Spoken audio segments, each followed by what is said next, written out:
Hey guys, sorry this one took so long to get out, but I've been super busy lately. I've started work on the next I Hate This episode, the next full episode, and something that's even bigger than both of them. Yeah, you heard me. But anyway, here are 12 more albums that I didn't get the chance to review timely, so like we often do on this channel, let's play with some catch-up.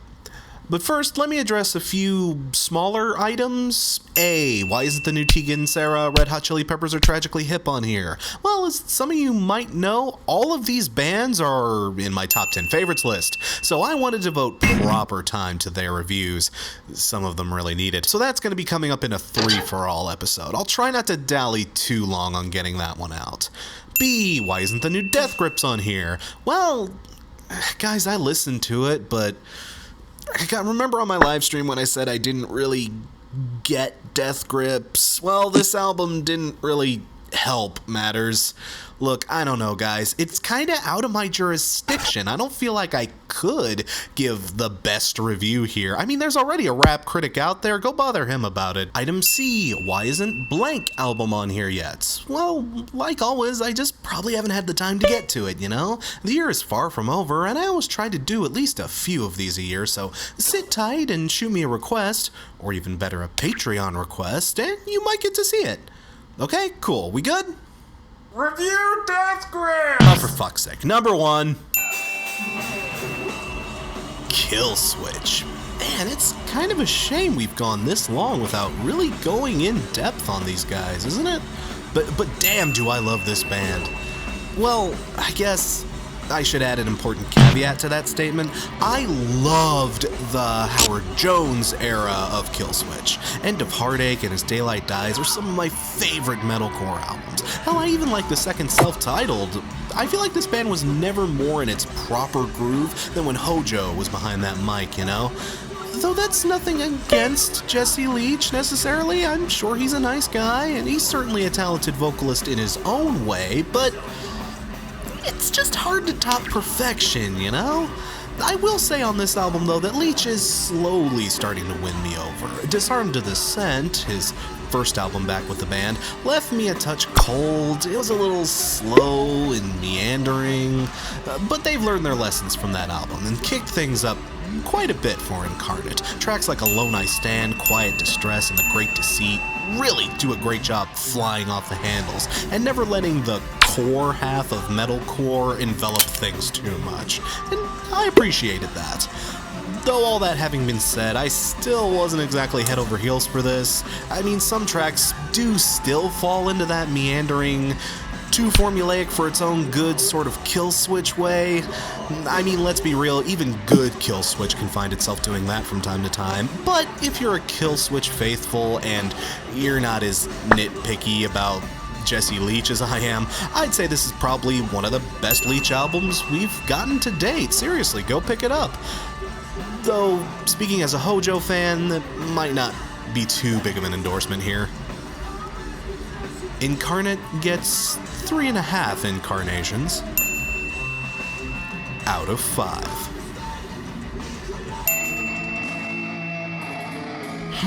Amon, AMarth. How would I describe their music? Well, Amon, AMarth is... Yeah, I'd say that basically covers it. You know, Wikipedia actually classifies these guys as melodic death metal, technically, but... Oh, dude, the only fitting label for this group is Viking metal! And it doesn't get much more fucking Viking than Amon, AMarth. Hell, I'd almost be tempted to call them power metal in addition to everything else. I mean, as much as you can hear Dark Tranquility and Carcass in their sound, you can see just as many touches from bands like Manowar and Rainbow, and I don't mean that as an insult. It's not a bad thing, seriously. These guys understand how to create a powerful, forceful, and instantly infectious brand of melody. Seriously, any track from this album could instantly open the pit and get the crowd in a wild frenzy. I mean, this thing kicks major ass. But Well, I'm in somewhat of a weird dilemma with this group.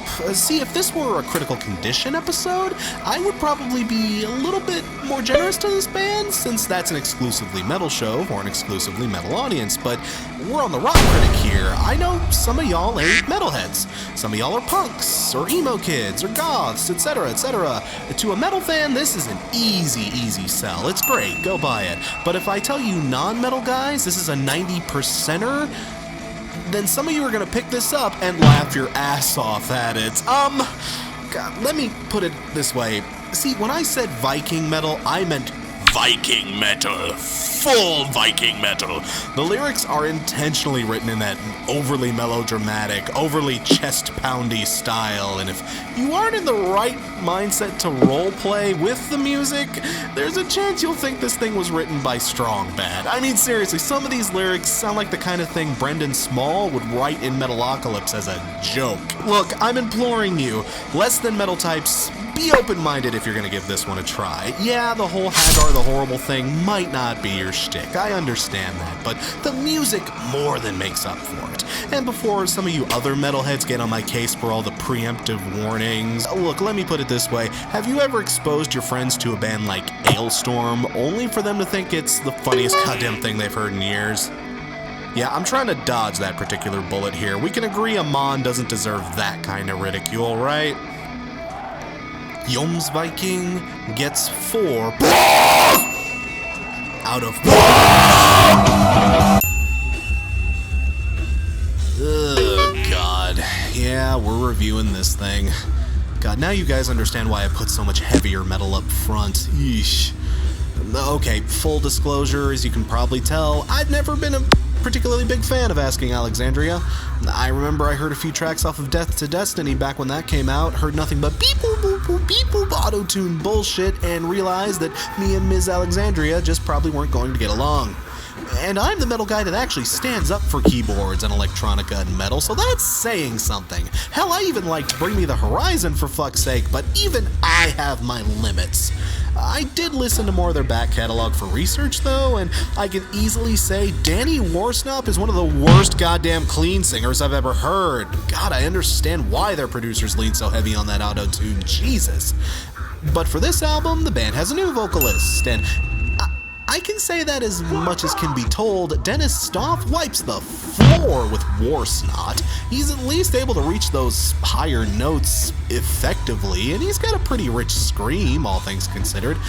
I came in expecting the worst, but Stoff is actually one of the few pleasant surprises on this thing. But note how I said, as much as can be told.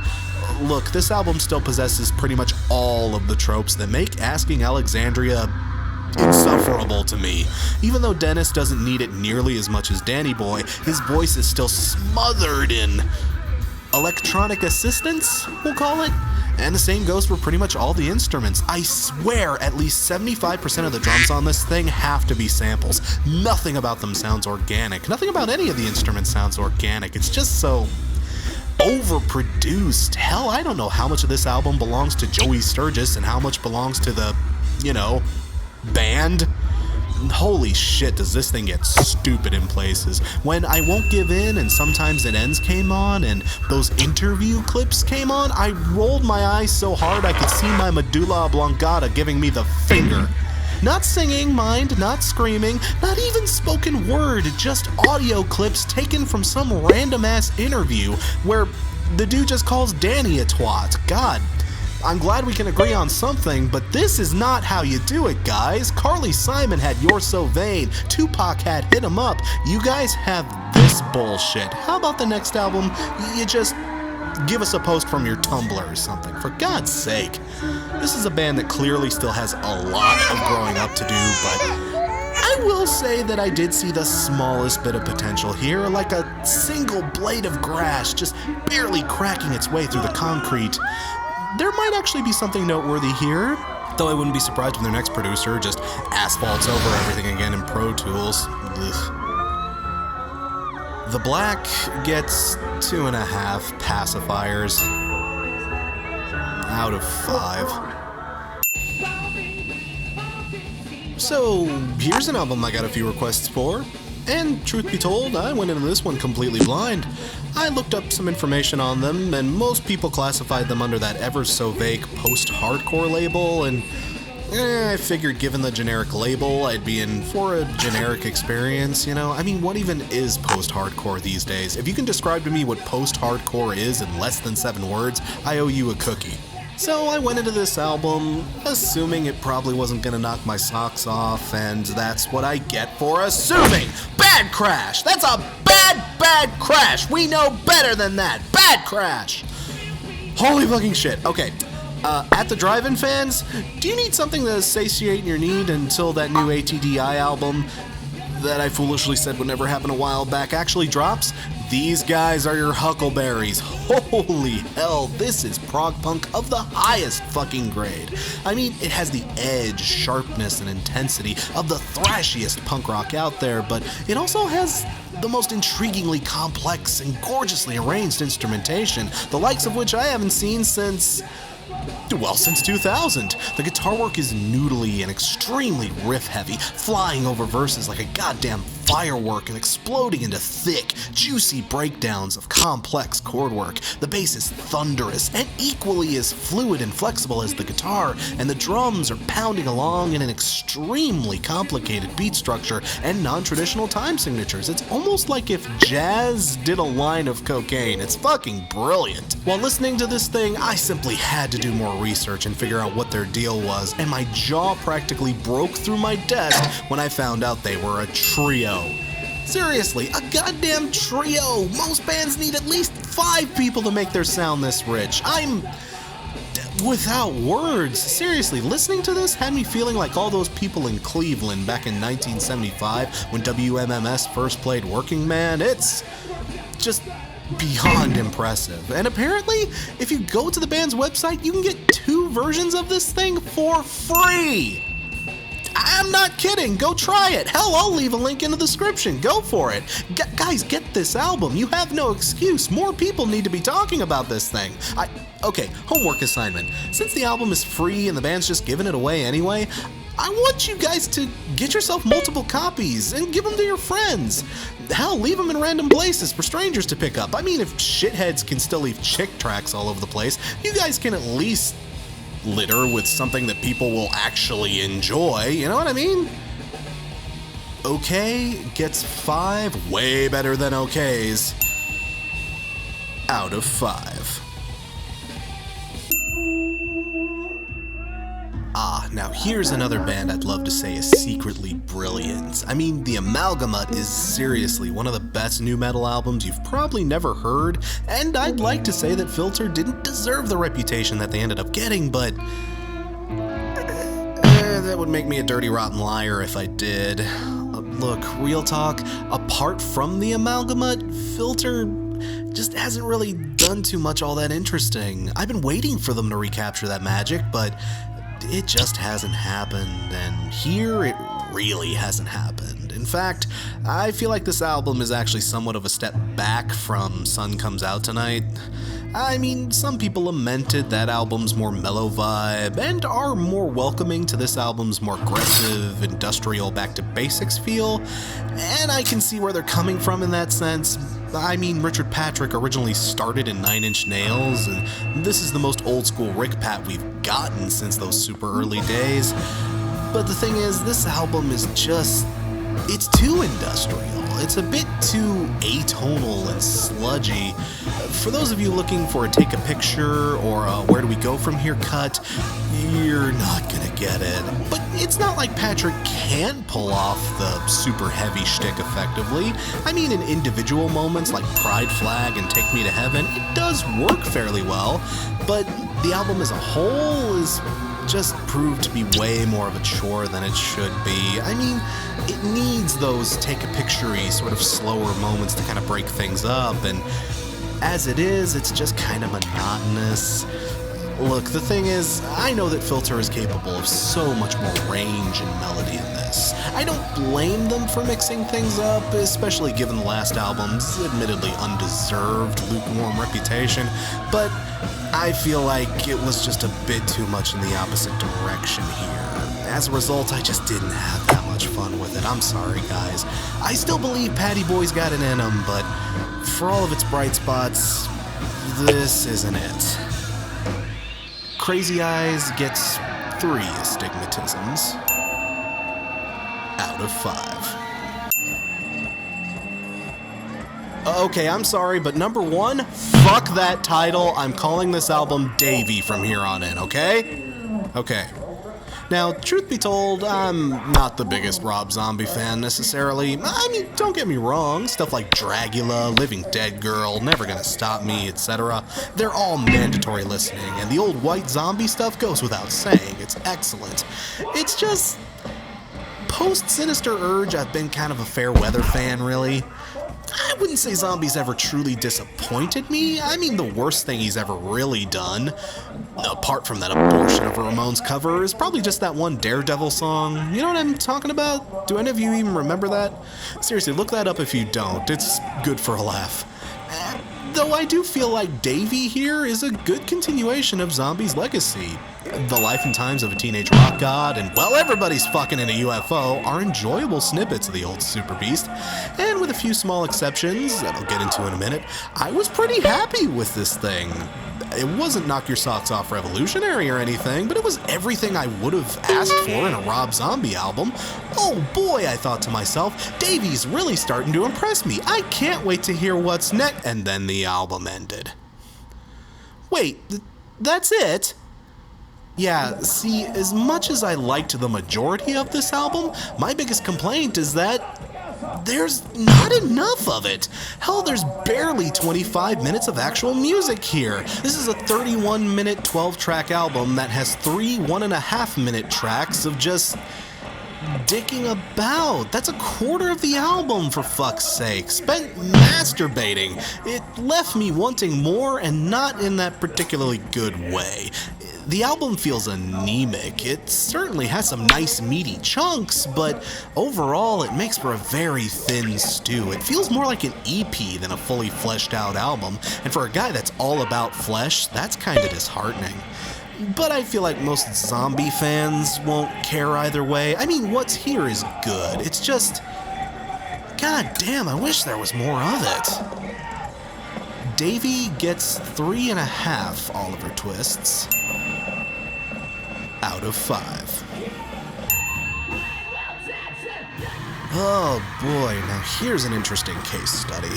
I got a decent amount of requests to review this album, but most of them were in the same way I got requests for acts like Bring Me the Horizon or Sleeping with Sirens, in that they weren't so much requests as they were faster, pussy crash! Kill! Kill!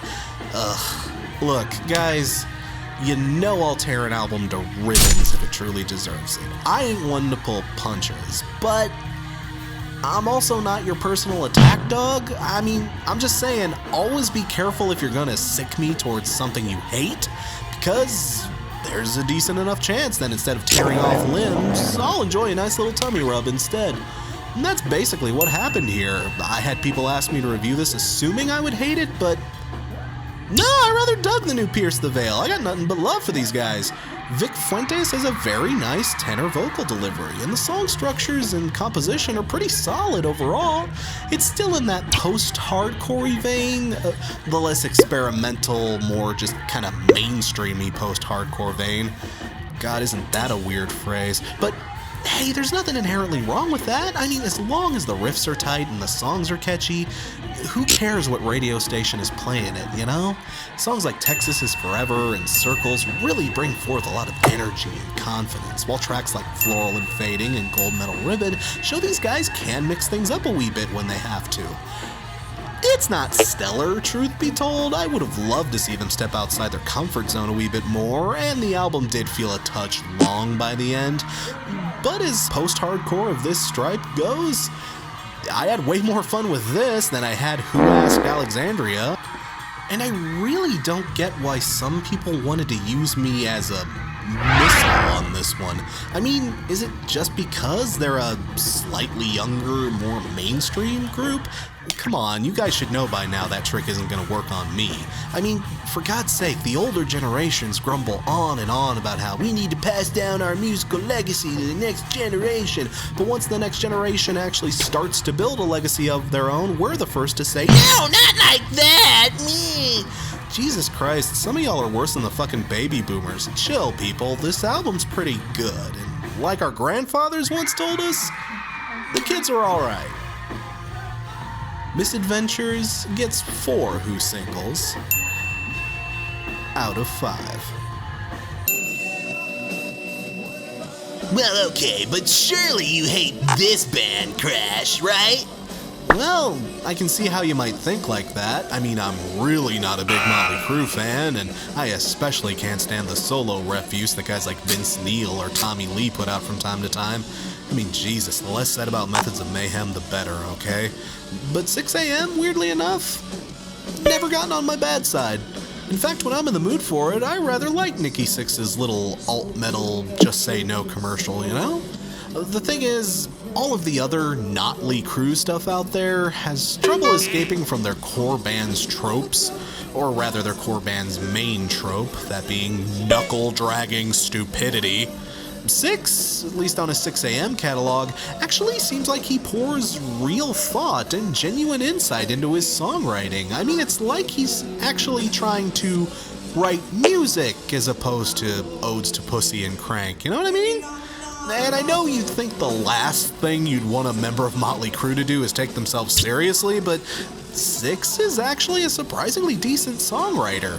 His recounting of a life grown tired from hedonism and his struggles to stay on the straight and narrow really feel like they're coming from a genuine place. And on this album, you really feel like you're reading from the diary of a man who's got a lot of regrets he's trying to live with and stray others away from while he's at it.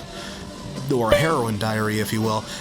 But truth be told, I can only swallow so much Sixx at a time, and don't take that sentence out of context. I mean, look, Nicky doesn't really have much to sing about outside of his Scar collection, and while the music is good for what it is, it's still kinda that generic feeling alt-metal sound, so, you know, it's not gonna be everyone's drug of choice. Sorry, Nikki, poor choice of words there. But if you've got an open mind to this kind of thing, then absolutely go for it. Sixx has a surprising amount of talent, and, you know, I always enjoy his records.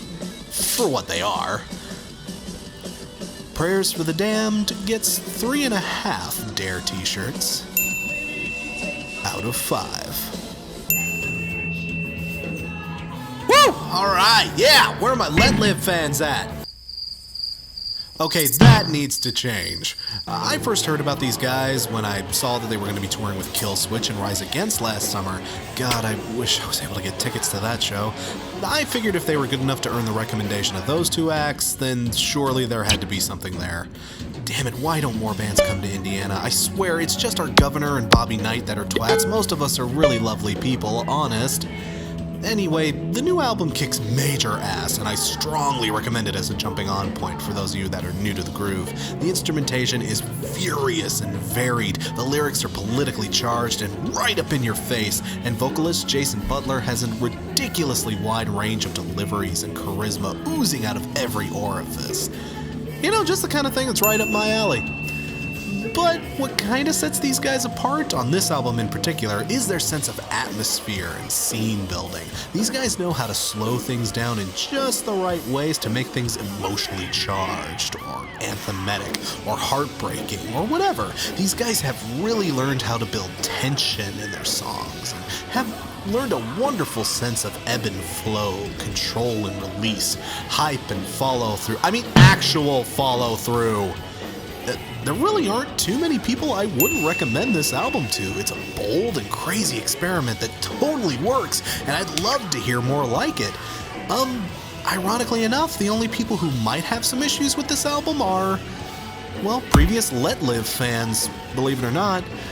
There's more of an emphasis on melody as opposed to raw aggression here. There's way more clean singing than full-blown shrieks, but I mean, calm your tits, Let Live faithfuls. The energy hasn't gone anywhere. It's just overall being much more efficiently directed and utilized. I mean, look at it this way. Yeah, you can just blast a motherfucker with a garden hose if you want to, but these new tweaks in their delivery is the power nozzle their sound really needed to moisten some trousers. If I'm the Devil gets 4.5 Super Soakers out of 5.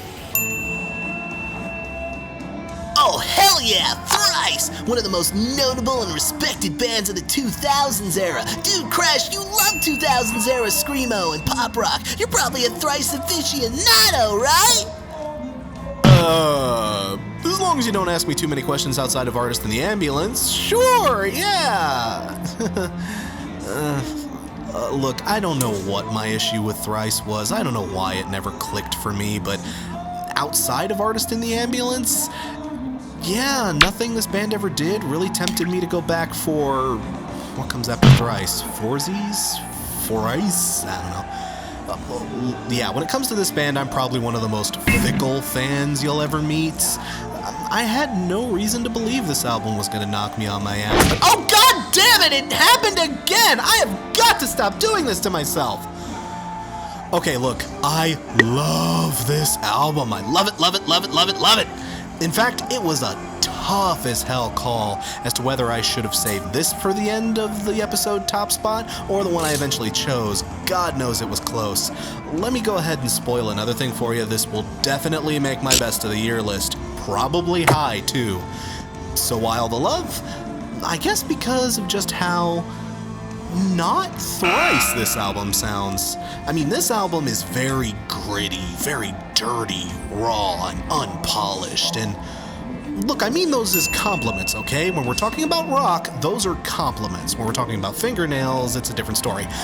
But this album is just so amazingly thick and relentless. Songs have so much more stomp and swagger in their composition than previous works, and Dustin Kensrue's voice has gotten ridiculously deep and gravelly over the years. Holy shit, did he just start a hardcore smoking habit between this and Major Minor? What the hell happened? God damn, homeboy's starting to sound straight up Chuck Reagan. In fact, with this album's gristle and hairy-chested bravado, I'd say it has more than a few things in common with Hot Water Music's later output. And being a huge Hot Water Music fan, this album just tickles me in a way that I probably shouldn't share on YouTube. But I feel like Thrice have finally reached that next crucial phase in their evolution with this album.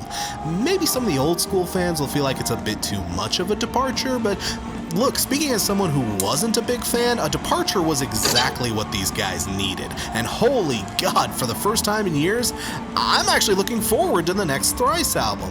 Man! To be everywhere is to be nowhere gets 5 trusty chords out of 5. Oh boy, these Ketchup Quickies have kind of fallen into a predictable pattern, haven't they? The first 10 albums are usually up for grabs, and the final album usually gets top dibs. But the one spot you don't want to find yourself in is number 11. I usually save this spot for the worst of the worst. Five Finger Death Punch, Attila, King 810, etc. Next time I might have to switch things up a bit, but I regret to inform you that for this episode, we're sticking to tradition. And tradition states that From Ashes to New is totally fucking cack. And you know they're cack from the minute you go to their Wikipedia page and see vocals clean, vocals rapping. I'm not shitting you people. This is a shitty white boy rap metal outfit in 2016. Did I fall into a time rift here? Did this motherfucker screw up the space-time continuum or something? What the hell happened? Rap rock band with the DJ. Yeah, that's us, motherfucker. Somebody tell this band what year it is. See, I don't even have to write my own jokes here. Brandon Small beat me to the punch. That's the second time that's happened this episode. Jesus. Oh, and these guys really are that bad, too. It's everything you would expect it to be. Hell, Get Thee Hence is the closest thing I can actually compare them to. I mean, I could compare them to super early Linkin Park, but only because their clean vocalist is doing the shittiest Chester Bennington impression I've ever heard. Of Mice and Men, all is forgiven. The rest of the band is just churning out the most generic, mid-level alt metal riffs you can possibly imagine. Think something really middle of the road from that era, like Crossfade or Depswa or fucking Trapped. Oh, this shit is trapped as fuck. Seriously, this makes Chevelle look like the fucking Mars Volta. If you're going to rip off bands from that era, at least shoot for the guys we still remember, for Christ's sake. Oh, and these lyrics. Holy fucking hell. The reason people make fun of nu metal is because of lyrics like this. They're so bad, if you told me this was supposed to be a parody album, I'd half believe you. I don't have time to go into the mountains and mountains of first world problems these morons belch on about, but I'll let this little gem speak for the album as a whole. You sing my name like a bird every time you tweet. I top your feed, but it's not for me. That is the stupidest thing I ever heard of. Jesus Christ. I don't think I've ever seen a band with less self-awareness than this. I mean, this is just downright embarrassing. I mean, okay, being fair, is the stuff on this album outright offensive or insulting in any way? No, I guess not. I mean, it insults my intelligence, but it isn't ugly or sadistic or xenophobic or anything truly harmful, I guess. I just have no idea why this exists in 2016. It feels like a throwback to a time that people in no way want to remember.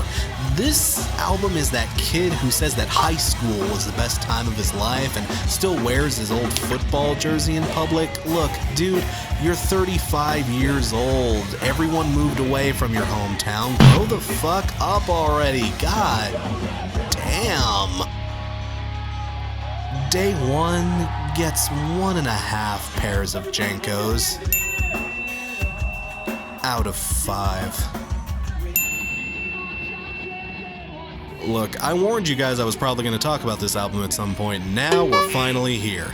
Donots, and yeah, it is pronounced Donots, I double-checked, are a German punk band that, while receiving some recognition in their homeland, are virtually unknown here in the States, and holy shit, I am going to do everything I can to change that. This album, damn, people. Like, seriously, this is pretty much my current frontrunner for Album of the Year, and no, I do not say that lightly. This album is just so refreshingly old school. Donots are a band that have their roots in many of the great classic punkers out there, and they proudly wear their influences on their sleeves. You can hear everything from Bad Religion to NoFX to Ramones to The Clash in their sound. Like, especially The Clash. Like, really, really heavily. Like, to you guys that really miss the old days of Joe Strummer and London Calling, pick this album up and thank me later. Holy hell. Just listen to a song like Problem, What Problem, and tell me you don't need a change of pants afterwards. It's so good. Their lyrics also ring true to the good old days of punk rebellion and fighting the man. Hell, songs like I Will Deny and No Part of It serve as an outstanding rally cry against fascism and intolerance. I mean, in Germany, these guys are actually known and celebrated for sticking it to the Nazis. Holy hell, we could use some of that chutzpah here in America right now, am I right? And it isn't just the aggressive stuff these guys can pull off either. Tracks like The End of the World Was Yesterday and Head Up High show us that they can handle the more pop kookiness of punk.